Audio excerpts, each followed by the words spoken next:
Good afternoon, everyone. Thank you for joining Palm Beach County's monthly Zoom event.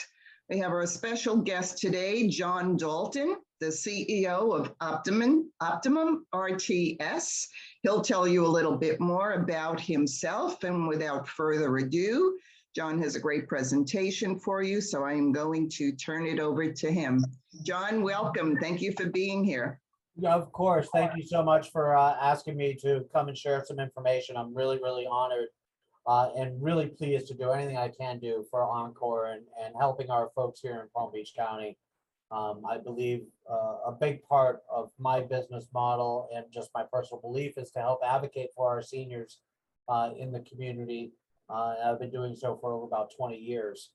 My company is Optimum RTS. We are a full service medical and professional employment agency. And I've been in this industry since just about when I started my career in 1991, really working to help those in our community find their next position. I believe very, very strongly the three pillars of my company are honesty, service, and respect. I believe in that so much. Folks that are less than truthful are not someone that I want to have in my life. I've dealt with a lot of businesses like that through my life, and I've really tried to set myself apart from that. Service is obviously doing just what we're doing now. Not only do I want myself to be on the community helping, but I'm trying to get my staff to also do the same thing, and we serve a lot of different communities, whether usually the underprivileged and minorities, the seniors, our gay and lesbian friends, and sort of everyone in between, because it really takes a village, and that's so important. And I'm glad to see Ed here because he certainly is part of our Optimum team and someone that I believe has the same core beliefs we do. What I'm going to be talking about today is really a multi-generational and intergenerational workforce in our communities, because what we're seeing, and especially through the times of COVID, has been a weird time for all of us. Those of us who own companies that are trying to hire, those seniors who have retired and now have found that they've lost a little bit of their vitality because they're not working it out in the community. There used to be a transition where people would be coming back into the workforce after the retirement, and we're just really not seeing that. So today we're going to talk about a few different things. Let's see if we get there. Can everybody see my presentation? Yes. Okay, perfect.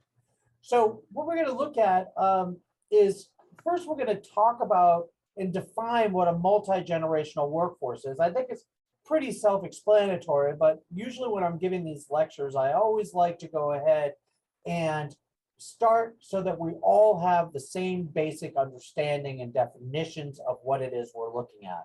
From there, we're going to look at the population on the whole, and we're going to look how that workforce is today and how it's going to be moving over the next, I think it's 18 years to like 2030, and how that's going to change. That'll be the future trends. And then we're going to talk about, how do we really integrate a workforce where we have boomers working with myself, the Gen Xers, working with the millennials, working with the Zs, and what's to come next will be the alphas that are behind us. And Christine and I were having some conversations about just how the perception of work has changed. And for me as an Xer and the boomers out there, we have to sort of see where we were, understand some of the things that we maybe shouldn't have put up with, and realize that the millennials and the Zs have watched their parents and grandparents put up with things that they believe they shouldn't have, and how we have to respect them for their decisions, and they have to respect us for what we can bring in. So really working together. So with that being said, let's start off with what is a definition of multi-generational workforce. So really that's a workforce where the personnel is comprised of people from several different generations. The average lifespan has been extending up until the last 3 years, and now it's actually retracting a little bit because of COVID and some other external influencers that are causing our lifespan to sort of decrease again. But I think we're going to see that increase again. So what it really means is that you have individuals that are choosing to work well past 65. For myself, Social Security said 65 is not good enough. Now it's 68. So I have to work an extra 3 years to get my full Social Security, as well as the cost of living just keeps going up. And what we thought we had saved that we could afford to live on isn't quite going as far as it could. And so the generations that we're going to talk about today are going to be the traditionalists, which are probably your mom and dads, really. Then we're going to talk post World War II, where we had our baby boomers. The baby boomers led into the Gen X, which is myself at 55. The millennials, or they also call them Generation Y, but really the common phrase or common vernacular is the millennials. They are going to be making up a largest portion of our workforce right now. And then following them is Gen Z, and as I said, Alpha. The way that I like to give lectures is that I have no problem being interrupted. So I'm not able to see you all on the screen, but if you have a question, please take your microphone off and speak up, and I'll be glad to answer any questions as we're moving along. And I also left time at the end so we could cover that in some questions as well. So let's look at those different generations. The traditionalists, okay? So what did they experience in their life? World War I, World War II, the GI Bill, the draft, okay, that were coming in just the beginning of World War II. They saw work really as an obligation. They aspired to own a home. Changing jobs? No, they didn't change a job. They became a cobbler and they stayed a cobbler for life. They went to a factory, they worked in the factory for life. They went into banking, they worked at the bank for life. Career paths were just slow and steady. I started sweeping the floor at the factory, then I was a mechanic at the factory, then I was a foreman, then I was the accountant, I was the CEO, and they moved up like that. With boomers, we saw that change. That's like 1946 to 1965. I was born in 66, so I'm like right on the cusp there. What did they experience? They saw television come into light.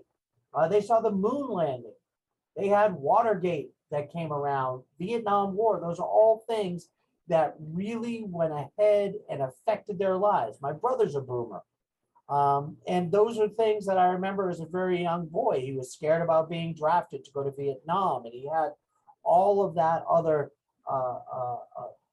discourse that was happening in the world that they saw. They just felt like work is expected. I have to go do it. I've got to expect it. You know, the only thing that they aspired towards was job security. Changing jobs, again, much like the traditionalists, they were very loyal to their employer, and they connected their personal values to the corporate values.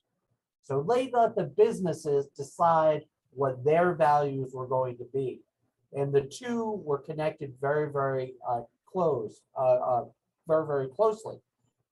Career path, they wanted upward mobility. So same as their mom and dad that were the traditionalists, they were slow and steady. Now the boomers just want that upward mobility. For myself, Gen X, you know, I saw the beginning of the electronic revolution when we had the handheld video games. We saw our first Nintendos. We went from record albums to cassettes to CDs to digitalized music. You know, work really for me was a difficult challenge because I had to live up to the expectation of my parents that were the boomers, but my values were changing a little bit. And like we were talking about Christine, I put up with things that, looking back on, I don't feel I really should have put up with. You know, case in point, 1991 or so, Hurricane Andrew comes through. I was working at a bank here locally. We got a call from the bank, the manager, saying we need everybody to come in on Saturday and Sunday to help close down the bank to make sure all our files are protected and everything is protected for the company. And I said, well, my dad's 100% disabled and I need to go to his house and help him close up. And they said, well, that's fine. You can go to your dad's, but just don't come back here after the hurricane is gone. You know, it's your job to help us out. So it was a difficult challenge for me. You know, I was looking for a work-life balance and a little bit of independence, but really work always took precedence. It was always a 60-hour work week. It was always the company comes first. It was always whatever I could do for the company. And if I missed, you know, if I missed some stuff at home, well, that's just what I had to do to make work for me. You know, not to be redundant in the words, but using two different definitions. Changing jobs was necessary for compensation, because what we really saw too for myself is you saw when I started my career, every year I would get a 10% raise or something that was substantial in my same company. As it progressed to the 2000s, all of a sudden now, as it moved forward to like the 2000s, all of a sudden the corporate expectation was you're going to get a 3% raise. You know, our max raise every year is 5%. Jesus Christ himself, if you walked on water, is not going to get 5%. So expect you're going to get a 3% raise. So you had to sort of change.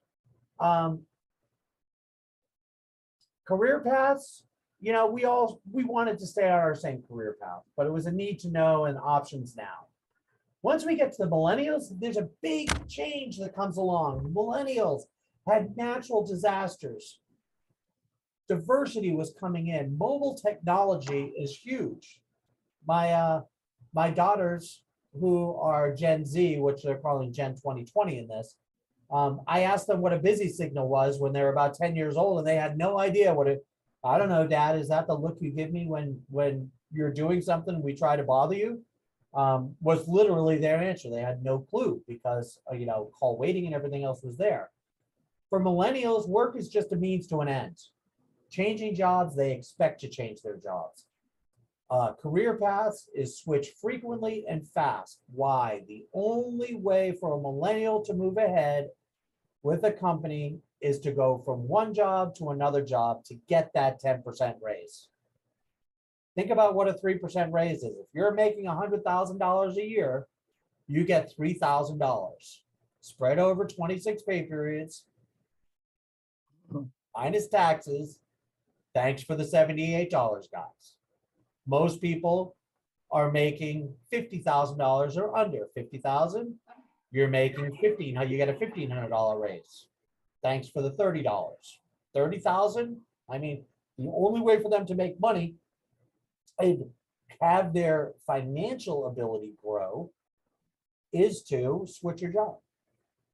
Why do we have such high turnover now? And why have the corporations not figured it out? I don't know. I own an employment agency. I hope they don't figure it out because I'll just help getting them new employees. The Gen Zs, they experience the economic downturn, 24-hour news cycle, 24-hour news cycle where bad news is coming at them at lightning speed every time they turn around. Global warming, looking back at the boomers and those that run the country, not taking global warming seriously. Seeing our forests burn, seeing our wildlife die, seeing, you know, our rivers die. I live up in Stewart, and since I've been in Stewart from 1985 to today, I can tell you the change is dramatic and visual. Those are things that my daughters have seen, okay? Work is constantly evolving, changing jobs consistently. Careers are all multitaskers. It's become a gig economy that they're working with. So age diversity right now in our workplace is at the widest gap ever, okay? It's common for organizations to have 3 or 4 generations sitting side by side, right? Think about that. If you have a 20-year-old and you have a 60-year-old working at the same organization, which is very, very common, that's where we get into the intergenerational workforce that we really need to talk about so that folks can understand that, you know, the boomers and us Gen Xers, we have to understand where the millennials are coming from. But we need to get the millennials and Gen Zs to also understand that we have the historical knowledge of how companies run, and everything just can't be a startup, and we can't just keep blowing up everything that we have to create something new. There has to be a transition, and that's up to us to work and talk to them about that. So where are we going to go in the next 3 years? 2025, if you sort of look at this, you can see the millennials, which are the darker blue right here, they are making up the largest percentage of our workforce. Myself, the Gen Xers, we're making up the next largest, and boomers are really at the end of their career. That's anywhere from 60 years old and up are going to be those boomers, and they are slowly dropping out, or not even that slowly. If you look at 60 to 64 to 65 to 69, there's almost a 50% drop there. Maybe like a 45% drop. And then again, almost another 50% drop between 69 and 70, 74. So we're seeing those folks age out of our population, age out of our workforce. However, my mom is 83 and she still runs her dog kennel up in Massachusetts. She has one of the largest dog kennels in the country, state certainly now, used to be the country. And she works that for 6 months out of the year with occasion because that's how she stays vital. So where are we going to go in the next 18 years? I should say 18, not 8. If you look at that, the Gen Zs by 2030 are making up almost 40% of our workforce. Gen X is behind them. Baby boomers are just about gone, and the silent generation are gone. So it's the X, the Y, which are the millennials, the Gen Z, and now the alphas. You can see the alphas growing. Even in 2020, you see the alphas in the gray here are making up a very large portion of our workforce, with the Gen Y, Gen Zs also making up part of that. And our Xers, the alphas are almost outnumbering us at this point. So what are the benefits of a multi-generational workforce? Well, including a range of ages in your staff, it really adds value to an organization because it makes it more appealing to deal with both the young population and the older population. My company itself, we're made up of folks that are ranging from, plus 65 down to 26. In the way that we're able to share ideas really is so beneficial to the growth of Optimum RTS because of the fact that we're able to deal and react to situations that are coming at us much more quickly than those that have either a very young staff, tech startups, or a very senior staff that's not able to keep up with the Snapchats and the Instagrams and the Facebooks and the new way to hire. When I started recruiting back in 1991, my biggest expense at that point was putting an ad in the Sun Sentinel and running print ads to find my staff, okay? Someone, a millennial, a Gen Z, they have no idea what a print ad is. They may or may not ever held a newspaper, and if they did hold a newspaper, it was probably because they were trying to start a fire in a fire pit in their backyard. That's the only reason they have a newspaper. All of their information is coming through the digital world. But at the same time, for me to run my company, I need to know how that digital world is working.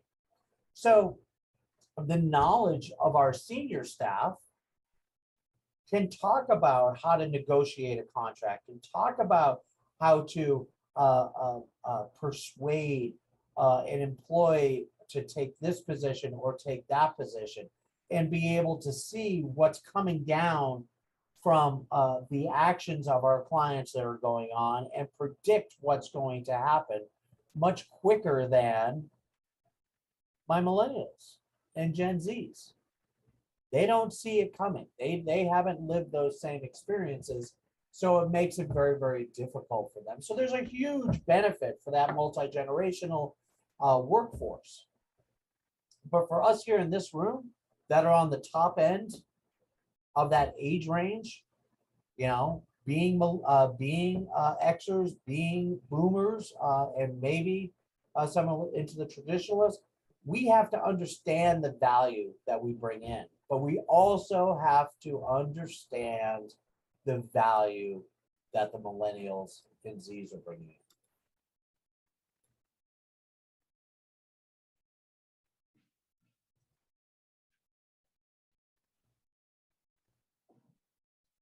So benefits. So let's go through some of them. Multiple perspectives. Different generations, as I just said, have different ways of viewing the job responsibilities. Sharing those perspectives across the different generations is important. There's something to be said about longevity. My wife is an interior designer. She's been an interior designer since she graduated college back in '91. She's licensed.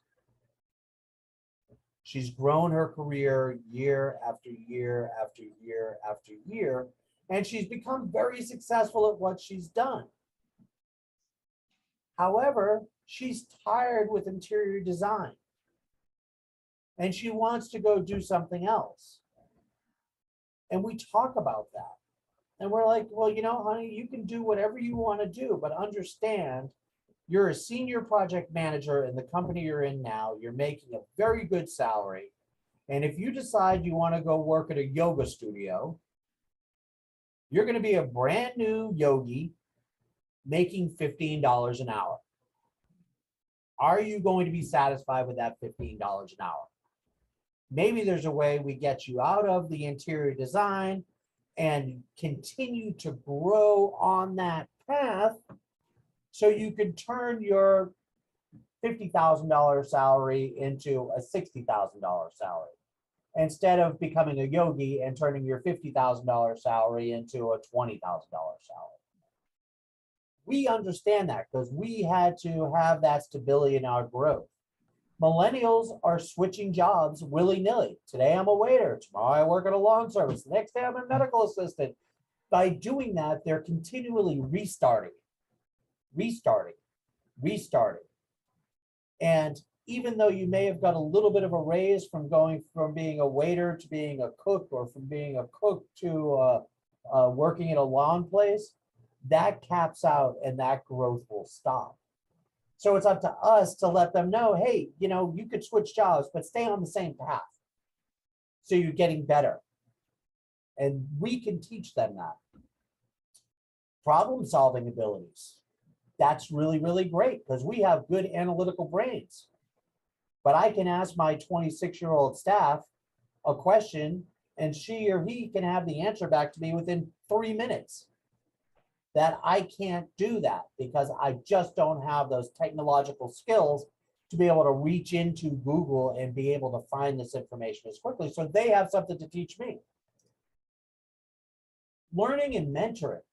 You know, this is something that when I'm doing corporate training and I'm looking at staff and companies that have high turnover, and I see who's turning over, either the younger population overturning and the senior population staying stable, or the senior population leaving, and I'm using the word senior very liberally, I'm talking anyone from 50 up, the more mature population or employees leaving and the younger staying. You know, that's one of the things that I say right now is that mentoring is key, but mentoring doesn't have to happen from me to somebody younger.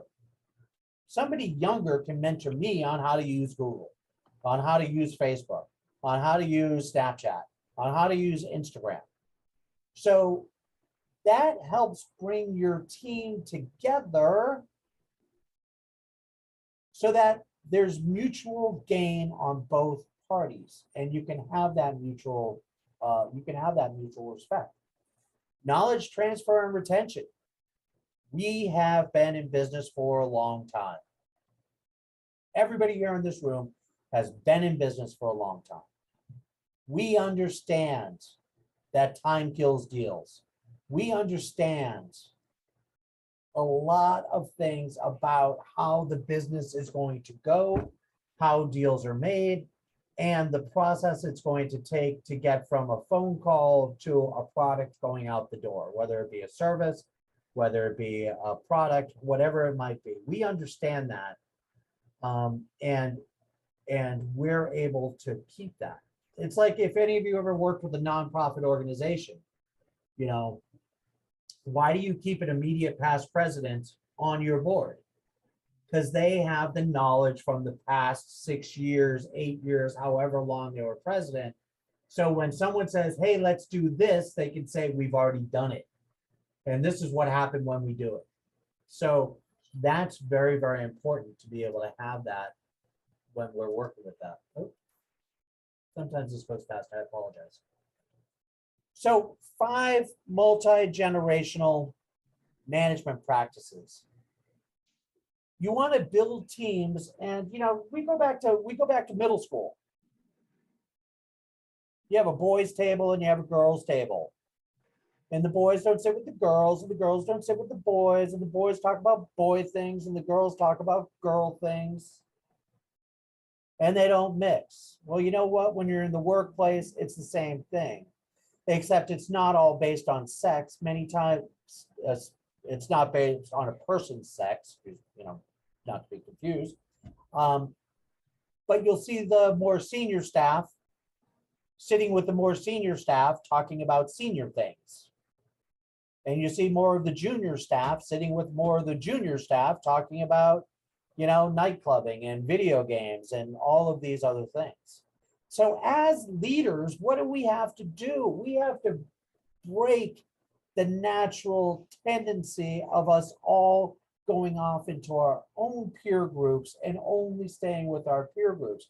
We have to create teams that mix our generations together so that that team is going to be stronger because you have the institutional knowledge of how and what the team needs to do, along with the tech savvy knowledge and just the millennial mindset.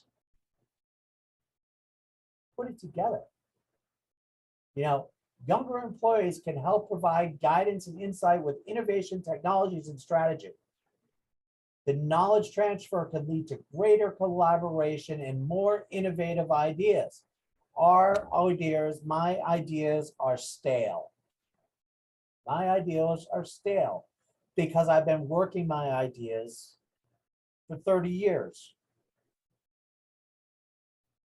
I ran a meeting this morning, SHAN, South Healthcare Advocacy Network.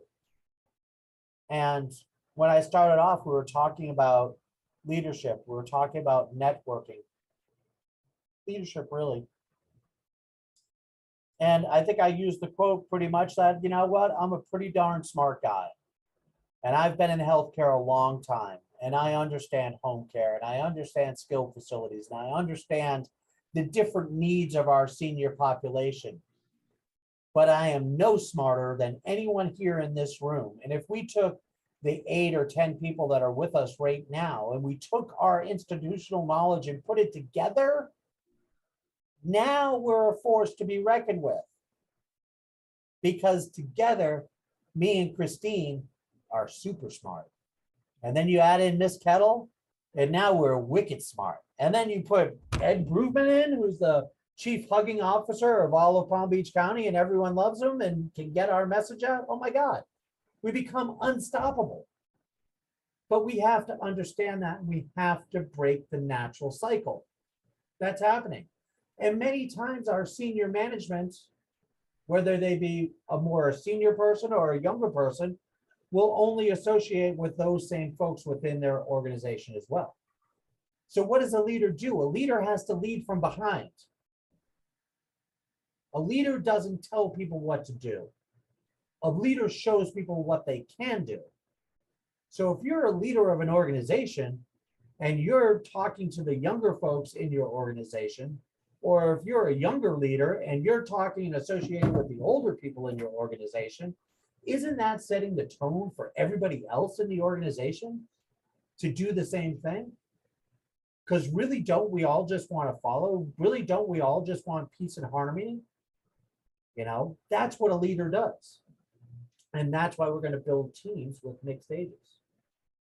We have to be aware of communication preferences. Let me look around for a second, but I had this written down. I guess I didn't add this picture. But, you know, the boomers, they want to get a letter. They want to get a letter. Pick up the phone and call me. Talk to me. You know, the Gen Xers like me, all right, send me a letter, but you can email. But still, pick up the phone and talk to me. Millennials?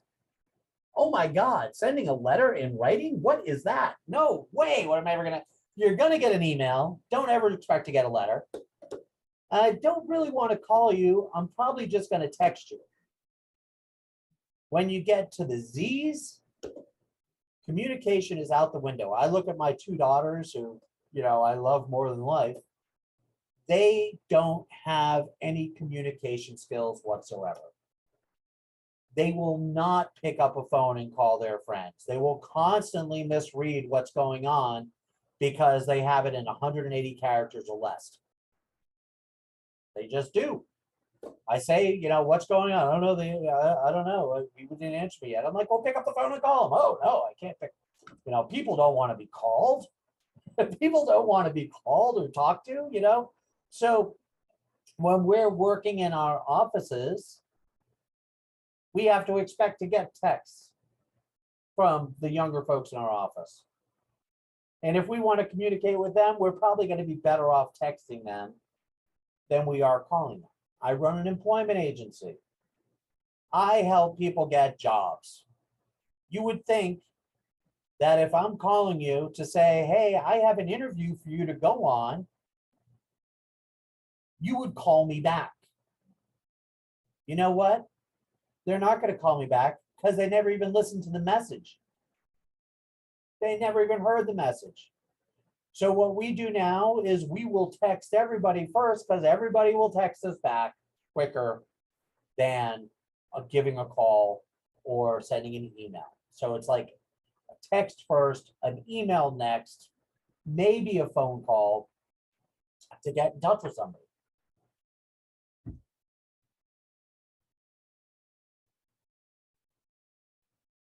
Bonus programs. Why companies haven't figured this out yet, I don't know.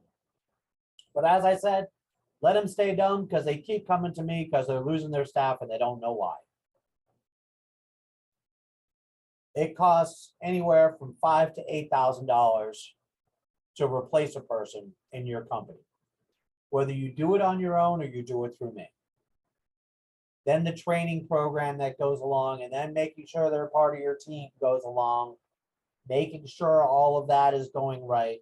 It ends up costing thousands and thousands of dollars, but their policy says I can only give a $50,000 person a $1,500 raise, which is on the very low end of the cost to replace them. Why not spend the money on your existing employees and make them happy? Then have to pay it anyway to get somebody new that's an unknown quantity. So create a bonus program and what you should expect when you join a company, if you're running a company, that rewards them for their loyalty by rewarding their longevity and their productivity. That's how you're going to keep the younger generation part of your organization. If you don't do that, well, then they're going to switch jobs. They just are. The other thing, and this is very, very important when we're dealing with the millennials and the Gen Zs, is to set clear expectations. I very much believe in servant leadership. You lead from behind. People will say, oh, because we all dealt with the boss, you know, he or she, who was, give me the numbers, bleed more, bleed more, bleed more, do more, do more, do more. And they ran like a dictatorship. And they got very low results out of their people because they were burning their people out. But you can be a servant leader and be able to lead from behind, listening to people, having people come up with new ideas. But part of that is setting clear expectations and setting goals for the people that you're working with. If they know a goal and you know a goal and you're both able to articulate it to each other, then they're going to hit it more frequently than those are just told what to do. There's study after study that shows that. Some of you maybe know me in person, others of you just know me from here. I'm a big guy. I have a big voice. I command a room. I walk in and I'm the biggest personality in the room. I am at my office too. But I believe in servant leadership, and I know that I am wicked smart, but I'm not nearly as smart as the people that I work with that are doing the job that I'm not doing every day. So when I'm dealing with my office specifically, I'm the last one to talk. I'll ask a question and I will let everybody else in the room talk because that's where great ideas happen. If I come in and I just say, hey guys, this is what's going on. We need to do this, this, and this. You know what? All the other less people that have a smaller personality than me, if you ever looked at personality style traits, I'm a very high D and I. If you see those that have SCs, which are more detail oriented than I could ever be, they just won't say anything. And those ideas will be lost. So you have to realize who you are. You have to realize how you present. And then you're able to go ahead and get fresh ideas. I was giving a lecture once for the Florida Allergy, Asthma, and Immunology Conference in Orlando. And I had about 100 people in my room. And we were talking about best practices, customer service. And somebody said, so what are some of the best customer service aspects you could do with your patients? And I just left it open. And a PA that was in the back of the room said, I have an idea. What's that? She goes, what if every time we have a new patient come to our doctor's office, we ask them, because retaining patients is important to us as a doctor, what if we ask that new patient, what are the 3 most important things to you when dealing with a doctor? And then we took that response and we put it right in the chart on the front of the chart. So every time we walked into the patient's room that they came back in, we saw the 3 most important things and we made sure that we touched on them when they were there. Do you think that would help customers? Do you think that would help patient retention? It's like, oh my God, that's brilliant. That's brilliant. I mean, what a great idea. And I've been back to that conference and I've talked to other doctors and many of them said that they implemented that. How nice would it be for you to walk into a doctor's office and have the doctor know that you don't like it when he or she is looking at the computer and not at you. How nice would it be to have the doctor know that you like to get paper prescriptions that you could have in your hand along with them calling it in, and every time when you left, they gave you those paper prescriptions. And even said, hey, Christine, I know you like paper prescriptions, so here are your paper prescriptions. Would that make you feel more important to that? Would that make you feel more value to that doctor? Absolutely. Would that make you tell your friends about how great your doctor is? Absolutely. You know what I implemented when I came back? Every new client that I bring in, I ask them, what are the 3 most important things in dealing with a recruiter? And I make sure that we hit on those things over and over and over again. And I've set that expectation with my staff, that we know that, we see that, and we're able to touch on it. We have to promote age inclusivity. We have to make sure that our employees feel valued. It's not hard to make your employee feel valued. It just means you need to be a good guy or a good girl.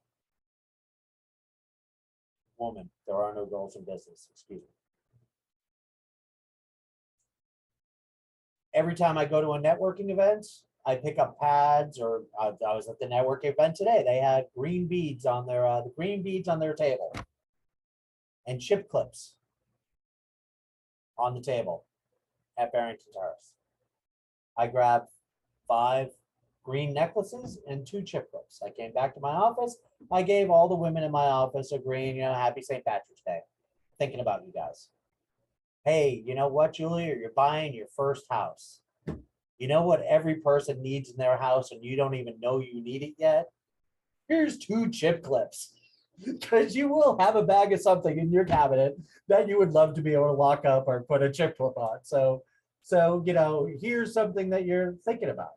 Was that hard to do? No, it just took me a minute realizing and looking at, wouldn't this be a nice thing to do for somebody else? Doesn't that make my staff feel good? I hope it does.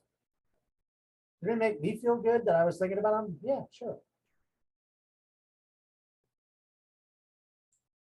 Group interviews. That's another thing that's age inclusivity, and it's down here. It's in the written words, but I'm not going to read verbatim. Every time that I'm interviewing, I go through the initial interviews with my new staff to think if it's going to qualify the person. And I talk about the have you, can you, did yous of the position. My second interview is always with my entire staff, where I bring the person in. And the question is, does this person fit on our team? And I have my Lindsay, who is early 20s in the interview. And I have Alicia, which is in mid to late 50s in the interview. If Ed's in the interview, if Ed's around, he can sit in the interview too. And I have them all talk to the new people that are coming in. And then I get feedback from everybody in the room. And 9 times out of 10, if they say hire, I'm going to hire. If they say don't hire, I'm not going to hire. Because it's their company. It's not my company. My company is nothing without them. And I realize that. But don't we as leaders have to also realize that for all the other organizations that we either work at or in or for or own? Absolutely. So, those are some of my ideas on our generational and intergenerational workforce. What I really wanted to do was, open it up. Let's just, have a discussion for the last 10 minutes or so. Where do you see the workforce is heading and how do you fit in? Please, somebody speak up. You can unmute yourself or raise your hand, whatever you're comfortable with. John. Yeah, Ed. Yeah, thank you. Excellent presentation as usual. Thank you. It's such a pleasure to be able to work with you and for you as well. It's interesting. I'd love you to share your thoughts on work ethics, soft skills. Obviously, our generation was basically were brought up on with excellent work ethics and soft skills, very respectful of our elders. And where do you see our existing workforce in that area? Where are we going with that?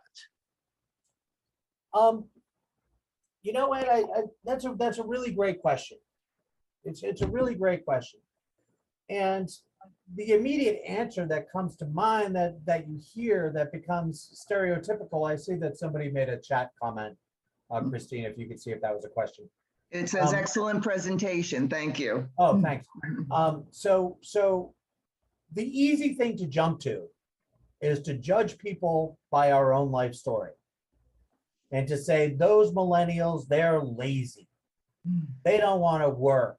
They're not loyal. You know, they're not loyal. They're just out for themselves. You know, that's what you'll hear. You know, you can read article after article after article and see, you know, a little snippet about that. I don't buy it. I was abused as a young employee. Abused as a young employee.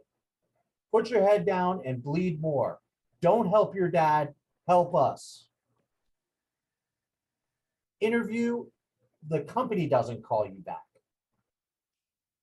So we put up with it. We put up with it. The millennials and the Zs are saying the heck with that. My life is short. I'm not going to go to work every day and be abused. Not going to go to work every day and be abused. So, you know, I have a great respect for them. I wish I could take 30 years back and go back to Aquin and say, I'm sorry, my dad's not going to be around for that long, and he really needs my help more than I need this job. You know, bye-bye. You know, so, you know, I have respect for them. I don't think that their work ethic is as bad as we think it is. I think that we have expectations as boomers and Gen Xers that they're going to put up with the same junk that we put up with, because for whatever reason. So what do we have to do as leaders of organizations? We have to understand that and make sure that they are having what they need fed. Okay. Optimum RTS. One of my paid holidays every year is your birthday. Your birthday. You know what? My little Johnmas is just as important to me as Christmas, because that's my day that I was born, and heck, I want to celebrate that just as much as I want to celebrate 4th of July, some arbitrary holiday that I may or may not get if it's on a Saturday or Sunday. You know? So how do we recognize our employees as a person and recognize what they need? As a business owner, does it cost me that much money to pay somebody for their birthday, having their birthday off? No, it doesn't. You know, I know when I was young, I always wanted to take my birthday off. I tried to take my birthday off every year, and I had to use PTO time for it. And I was usually told I couldn't have the day off because there was something else that had to be done that day that was more important than my birthday. My employees, I tell them, you know, why are you here? It's your birthday. Go home. I don't want you here. Leave, please. Enjoy your day for yourself. So, you know, to go back and circle to your question, Ed, the easy answer is they're lazy. They're not loyal. They're not. But they watch their mom and dad sacrifice their little league games, sacrifice their time with them, sacrifice their dinners. And they're saying, no, I'm not going to do that. That's not life. Life doesn't happen at work. Life happens outside of work. I work to live. I don't live to work.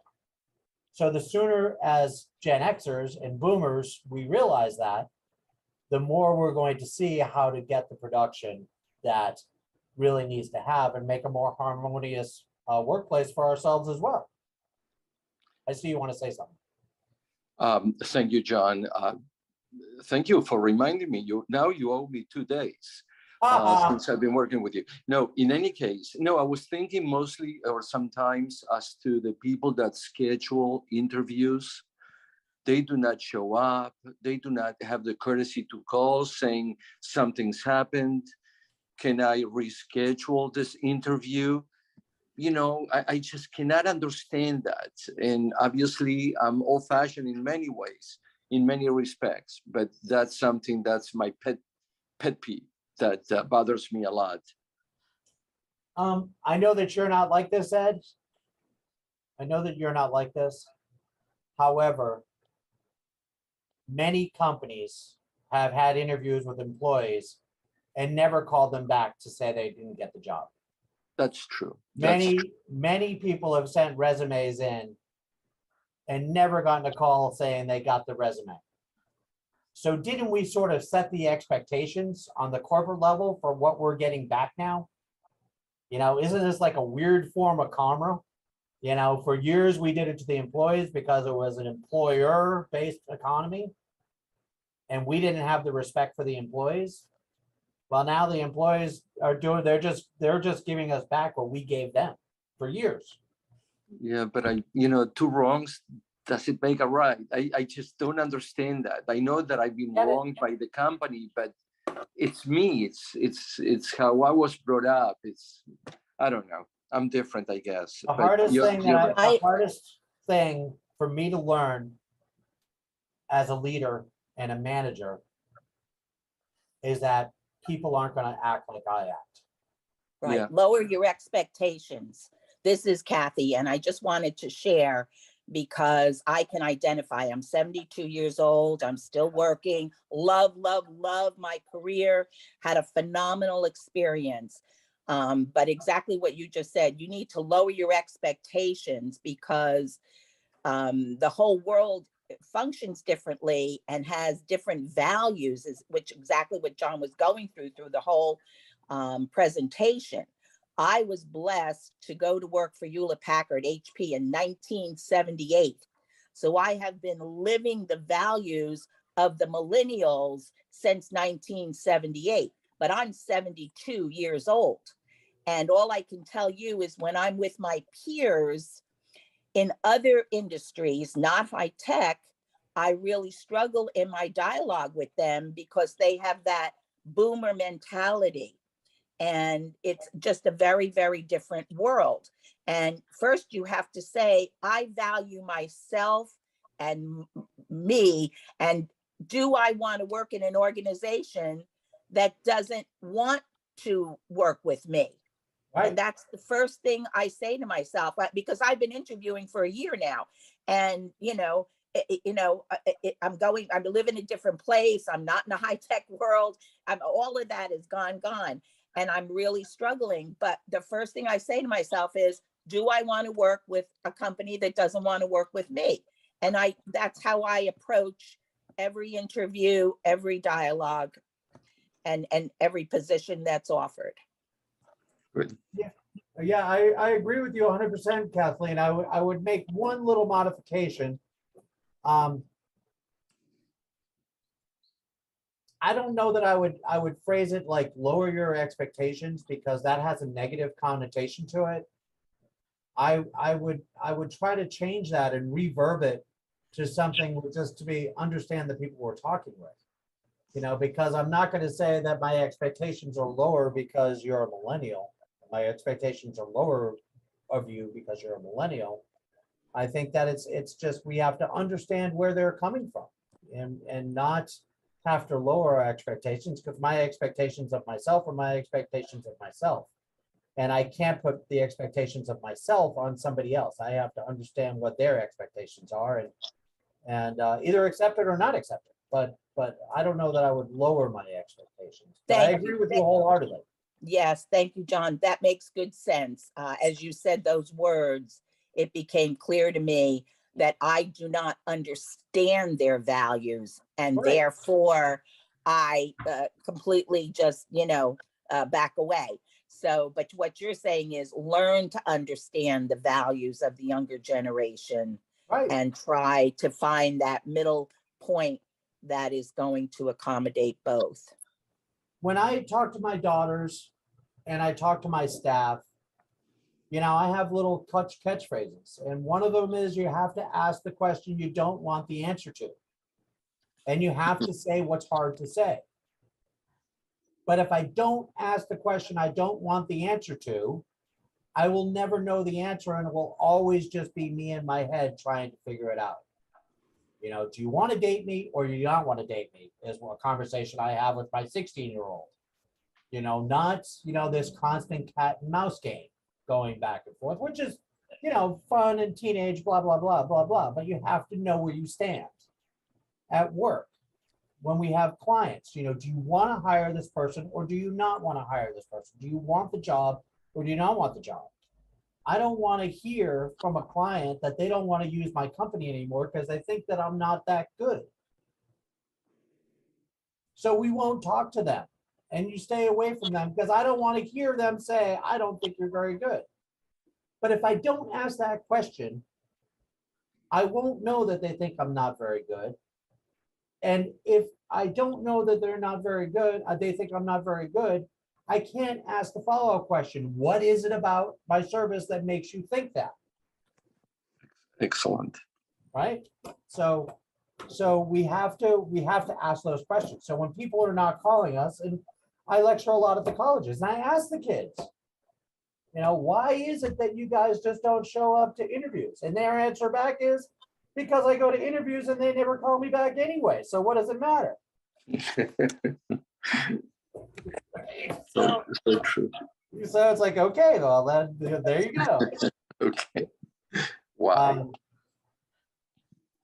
Okay. What knowledge do you believe that you want to share to those entering the workforce today?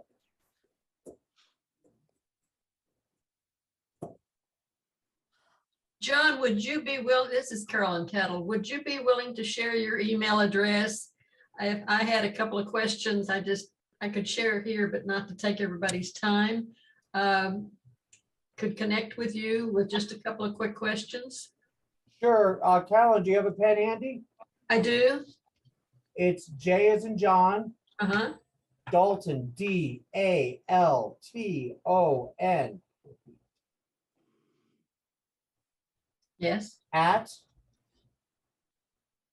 Yes. OPTIMUM,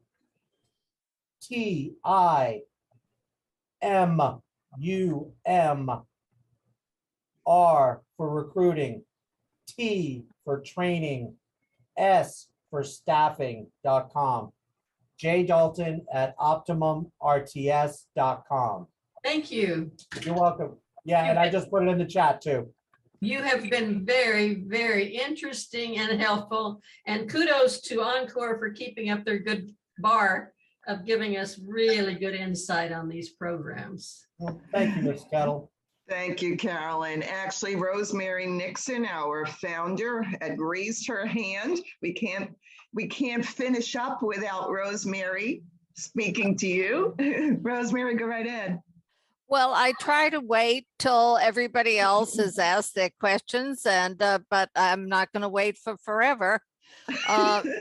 So before I ask my question, I just want to remind people that Optimum RTS has a job portal on our website under work resources. So if people are looking for a position, or even if you know of somebody who is, once again, I would remind them to go on our website and check all the job portals out. And, that's something I'd like to say, even though we've been doing this for 5 years and building up our base of resources for people. I constantly get people calling me who are looking for work, and they went on our website, somebody referred them, and I asked them, did you go on our the page on our website of work resources? Oh, no, Well, why don't people do more homework? Why don't they exert more effort in finding things? That's something I don't understand, John. But anyway, here's my question. You covered beautifully the fact that we have 5 generations in the workplace. And there's much research that has been done that show multi-generational teams can be more creative and productive, sharing of skills in solving problems. Why do you think companies still do not recognize this reality and research? Do you think the problem rests at the HR level, or the top executive level, or the frontline manager level? As you're dealing with companies that don't seem to want mature workers, why don't they know these things? I think a lot of it, Rosemary, is going to come down to human nature, likes, and breaking into those, going back to middle school, the girls' table and the boys' table. It's just we naturally will put ourselves into groups. And then, the other thing with human nature is that, and I hate to say this, but people don't want to think. We have moved into a time where a headline is just repeated without ever reading an article.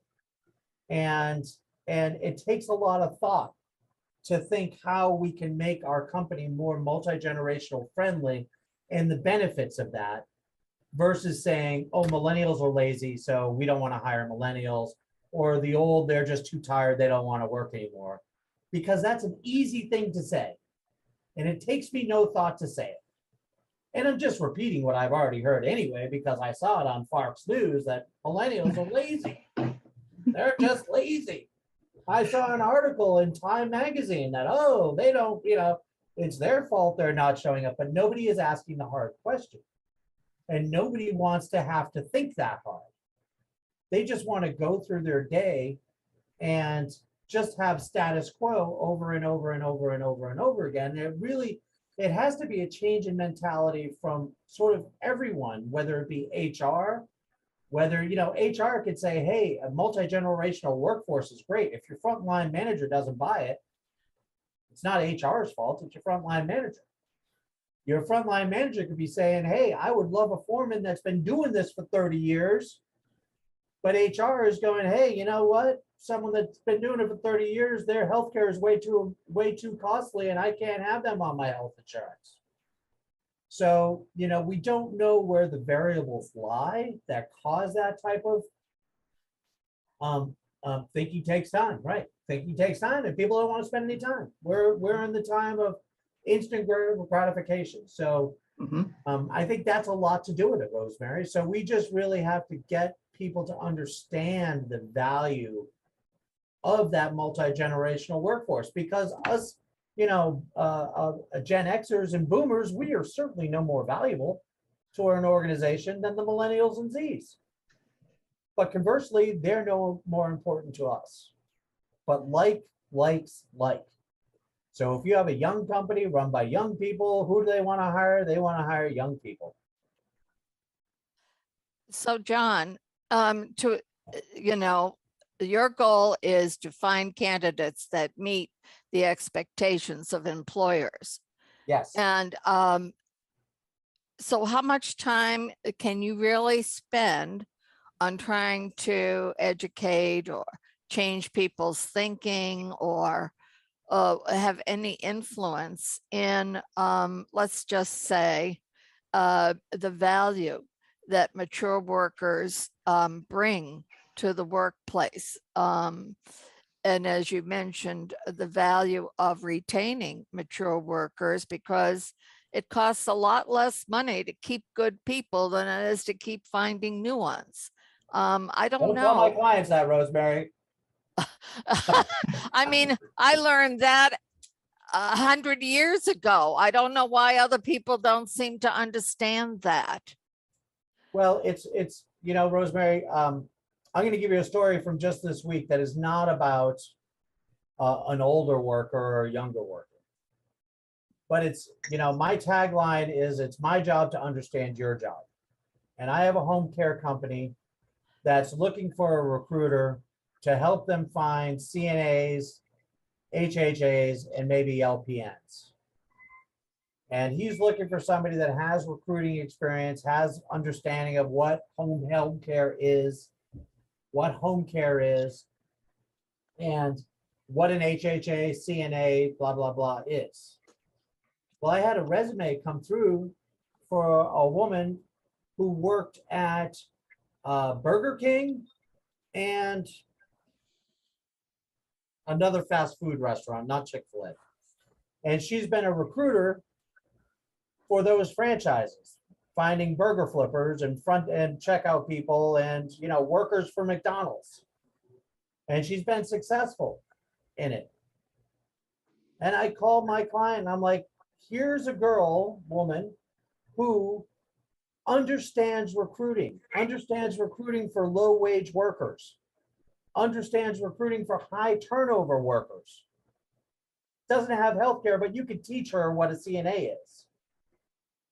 She has the knowledge that's going to allow her to do the job that you need to have done.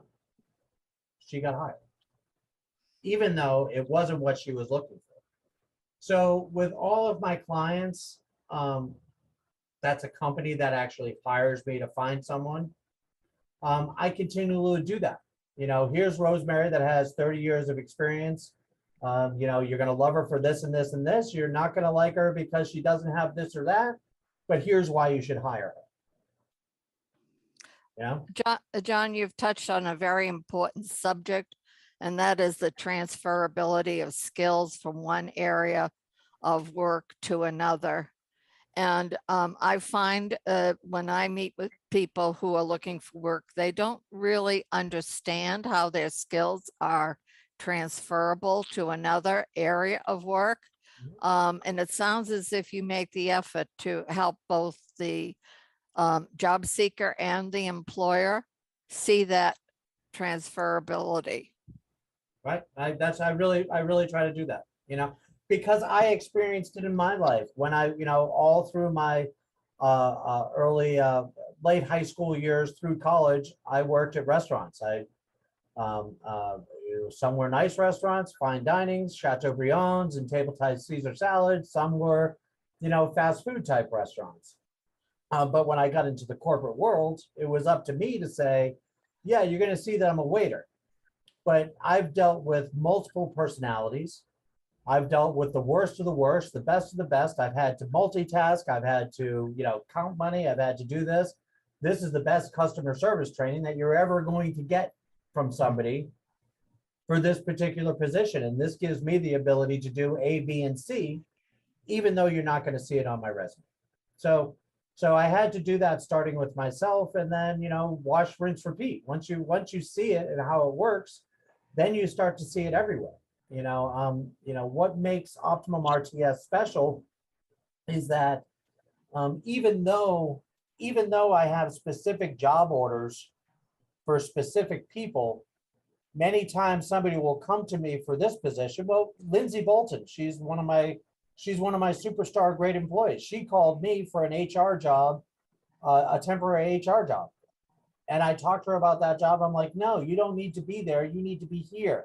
You need to be here with me because your skill is what we're looking for.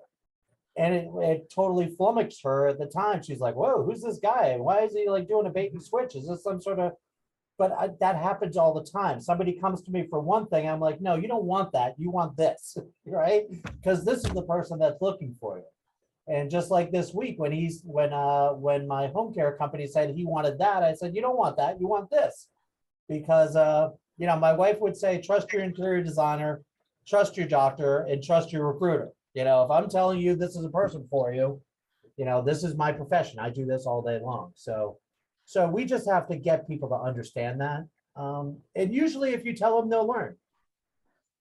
John, my last question, Certainly. And your firm, I think, well, first of all, the things that you're talking about is one of the reasons you were nominated as an age-friendly business yourself.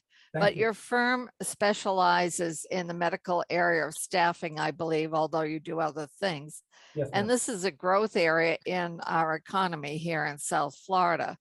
What challenges are you experiencing in finding good candidates? Low for wages. this?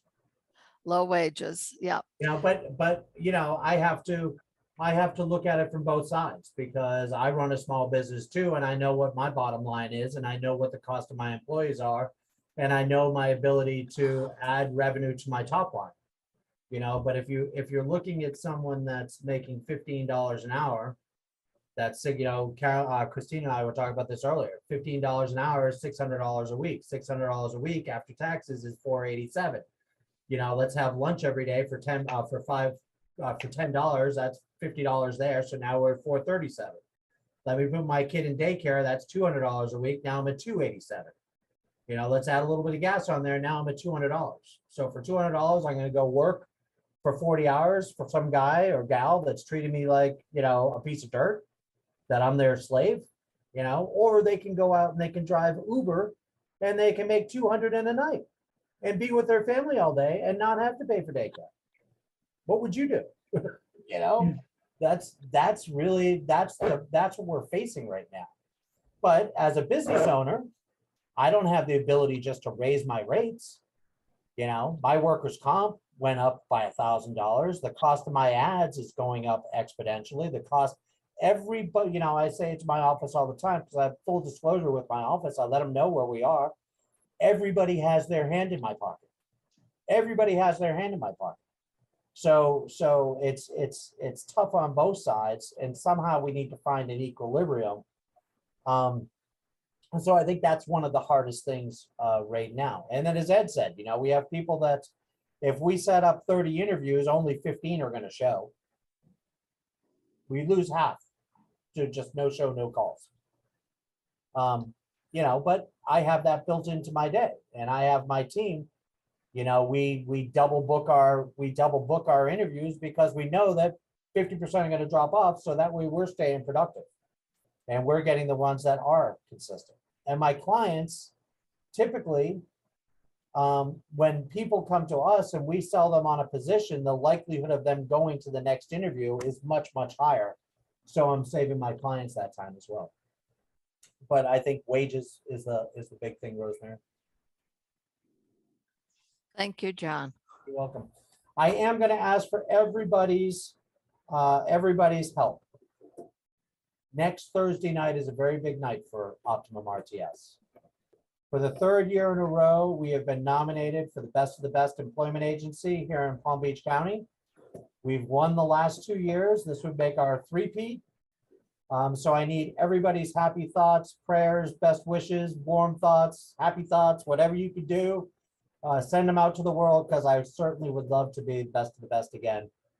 And a big part of that is you got it. My team. Awesome. Okay, got it. Awesome. And John, I'm trying to close your screen share here so we can give you a proper thank you. Okay. Thank you very much, John, for an excellent presentation. You're very welcome. And we really appreciate your being here. And it's very clear to see why your organization was nominated for the Wisdom and Experience Award. So we hope to see you again this year, because by following all of the ideas, concepts that you've shared with us today, I think we can have more and more people who understand that multi-generational really has quite a value to it. And so I really appreciate you really nailed it. And we may even use some of yours to help pitch the Wisdom and Experience. So we'll be talking about that. And thank you everyone for being here. John, you will get the recording, and anyone else, you'll be able to find it on our YouTube channel within a few days on EncorePBC.org.